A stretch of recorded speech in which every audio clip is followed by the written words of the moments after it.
सगळ्यांना माझं एक महत्त्वाचं सांगणं आहे. शक्यतो मायमावल्यांना सांगायचं आहे की पहिल्यांदा महिलांना खूप काम होतं.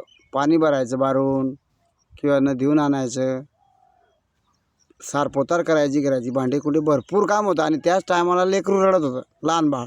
त्या टायमाला त्या मायमावल्या त्या लेकराच्या हातामध्ये खेळणी देत होत्या. एखादी लहान मोटर गाडी असेल किंवा पहिले लाकडाची एक चोखणी मिळत होती. ते चोखणी मुलाजवळ दिल्यानंतर मुलगा ते चोखणी चोखायचं आणि मस्त गुटगुटीत राहायचं.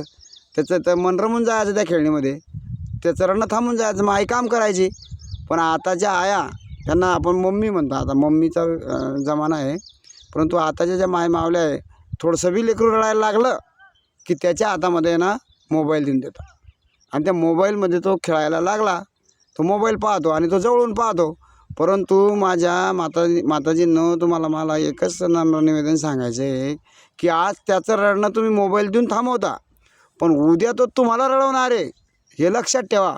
आणि त्याच्या भविष्यासाठी सुद्धा ते घातक ठरणार आहे. कारण की त्याचे जे मोबाईल तो जवळून पाहतोय ना, त्याचे डोळे लवकर जाणार आहे, त्याला लवकर चष्मा लागणार आहे. आणि हे जे तो तुम्हालाच दोष देणार आहे शेवटी.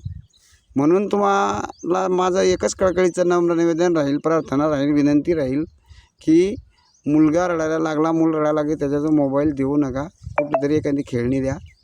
हेच माझं सांगणं आहे. धन्यवाद. रामकृष्ण हरी.